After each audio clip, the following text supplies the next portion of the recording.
Saudara Sekjen Partai Golkar Sarmuji mengumumkan Adis Kadir dinonaktifkan sebagai anggota DPR RI.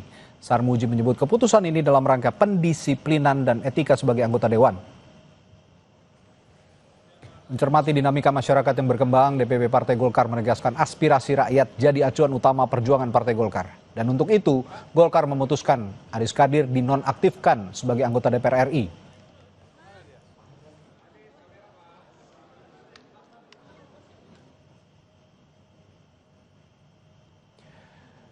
Di sisi lain, Partai Nasdem juga menonaktifkan Ahmad Sahroni dan Nafa Urbach sebagai anggota DPR RI dari fraksi Partai Nasdem. Sekjen Partai Nasdem, Hermawi Taslim, menyatakan Ahmad Sahroni dan Nafa Urbach dinonaktifkan terhitung sejak 1 September 2025. Hermawi menjelaskan Sahroni dan Nafa Urbach dinonaktifkan karena dinilai telah menyimpang dari garis perjuangan Partai Nasdem. Partai Amanat Nasional juga umumkan penonaktifan Eko Hendro Purnomo atau Eko Patrio dan Surya Utama alias Uya Kuya sebagai anggota DPR. Keduanya nonaktif terhitung sejak 1 September 2025. Saudara, DPR telah meminta maaf dan siap mengevaluasi fasilitas yang mereka terima. Sedangkan partai politik juga telah memberikan sanksi kepada anggotanya yang dalam tanda kutip bermasalah. Lalu efektifkah ini untuk meredam kemarahan publik? Kita ulas bersama anggota DPR RI periode 2014-2019 Zulfan Lindan dan Direktur Eksekutif Carta Politika Yunarto Wijaya. Selamat malam Bapak-Bapak. Malam Mas, malam Randy. Baik, Bung Zulfan, saya tanya dulu ke Bung Zulfan. Sanksi nonaktif untuk anggota DPR yang kemarin tidak berempati katanya kepada rakyat, cukupkah ini untuk meredam semuanya? Ya pertama itu kan kalau kata-kata nonaktif kan satu saat bisa aktif lagi kan. Jadi sebenarnya bukan nonaktif. Kalau perlu dipecat bukan hanya dari DPR, dari keanggotaan partai. Karena saya kira sudah keterlaluan ya apa yang dilakukan itu. Dan efeknya kemana-mana kan kalau kita lihat efek dengan kemana-mana kan. Jadi sehingga ini sudah parah sekali. Kalau sekedar nonaktif saya kira itu masih ecek-ecek lah. Ya, karena partai takut dari ancaman-ancaman massa kan gitu. Jadi kalau memang mau serius ya diberhentikan betul, dari dicabut keanggotaan partainya dulu. Jadi berurutannya belum cukup ya? Artinya kan dia menjadi beban yang sangat berat buat partai kan. Tapi begini, partai politik juga punya andil sebenarnya untuk menciptakan kader-kadernya begitu. Ada yang salah dalam kaderisasi partai politik akhir-akhir ini sehingga menciptakan politisi atau kader-kadernya yang apalagi terlebih yang duduk di parlemen bisa slip of tongue, bisa salah bersikap, bisa near empati begitu? Menurut saya pengalaman saya di Nasdem 10 tahun ya, tidak ada yang namanya kaderisasi partai. Hampir semua yang jadi anggota DPR, yang dicalonkan jadi bupati, wali kota itu kan banyak kan orang lompat pagar semua.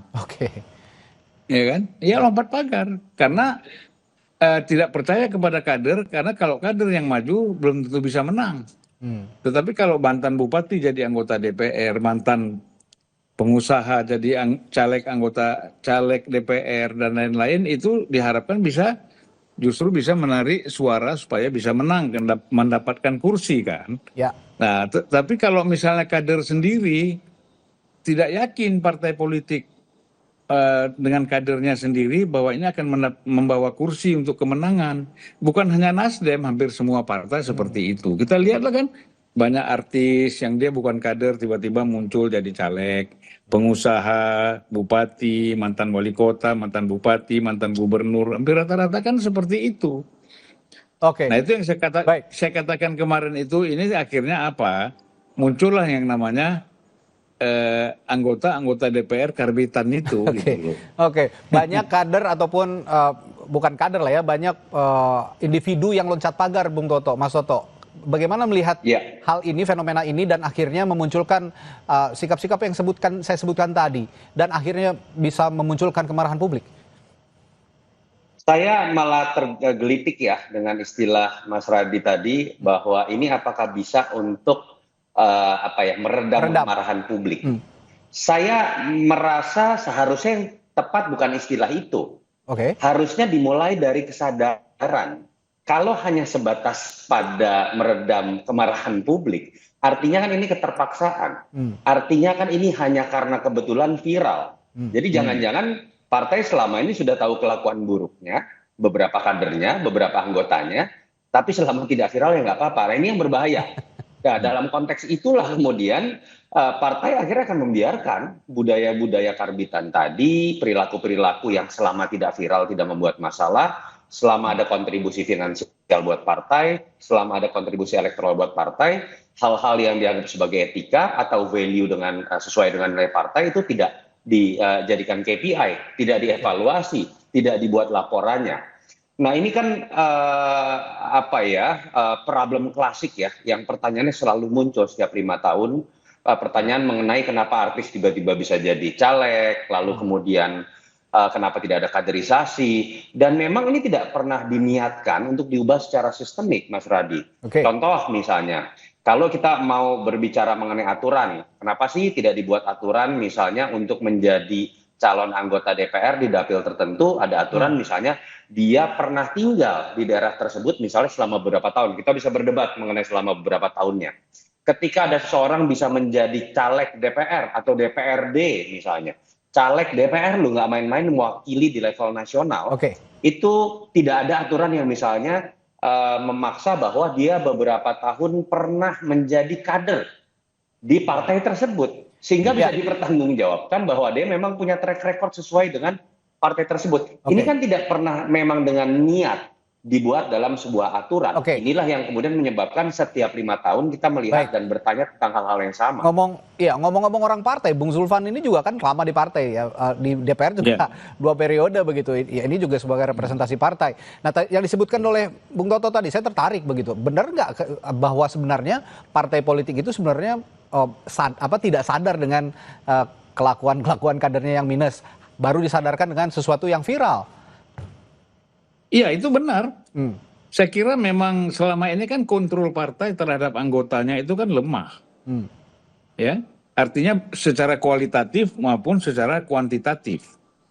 Ya, apalagi kualitatif. Misalnya apa yang mereka lakukan secara serius sebagai anggota parlemen misalnya di dalam memperbaiki keadaan masyarakat, apalagi kita bicara dikaitkan dengan ideologis yang mana gitu loh. Nah, jadi kalau menurut saya memang sesuai dengan apa kata Mas Toto itu saya sangat setuju. Memang tidak ada kontrol dari partai politik atau dari pimpinan partai kepada anggotanya. Baik, terakhir saya ke Mas Toto. Ini seolah-olah pernyataan ataupun sikap yang terlembaga karena berbarengan juga dengan sikap yang dinyatakan oleh Presiden. Nah, ini murni dari partai politik atau jangan-jangan ada tekanan dari Presiden? Karena sanksi diberikan sebelum pimpinan parpol ini juga kan ketua umumnya ya Presiden kita sendiri. Ada 2 catatan kritis ya Mas Radi dalam konteks ini ya. Yang pertama dalam konteks kepartaian, dalam konteks perilaku anggota DPR, kita tetap harus mengapresiasi lah bahwa minimal kemudian ada sanksi yang tegas dari orang-orang yang dianggap bermasalah. Walaupun menurut Bang Zulfan saya sepakat tidak cukup berhenti sampai nonaktif yang kemudian berpotensi jadi drama tiba-tiba aktif lagi, misalnya seperti itu.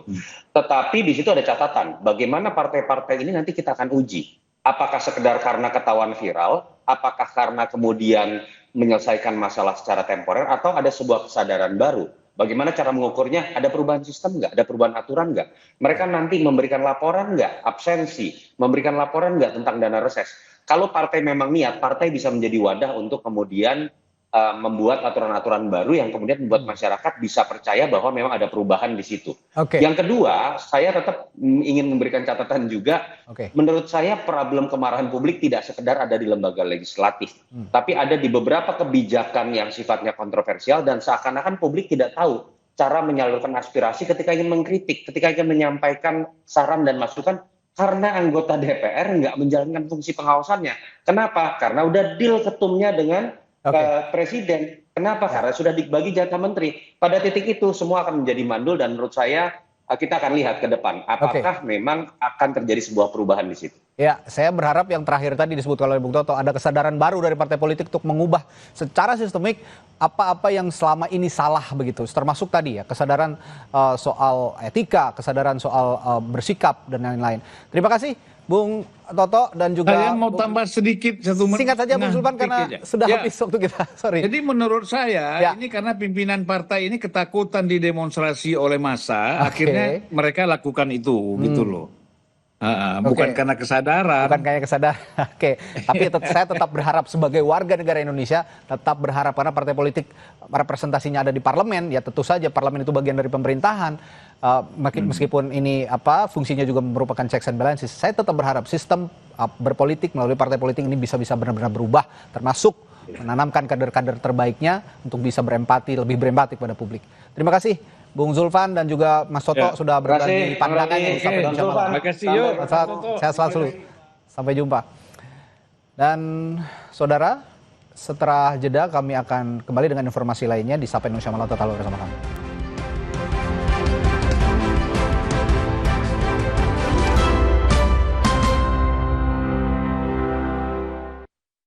Buviva, hadiah miliaran.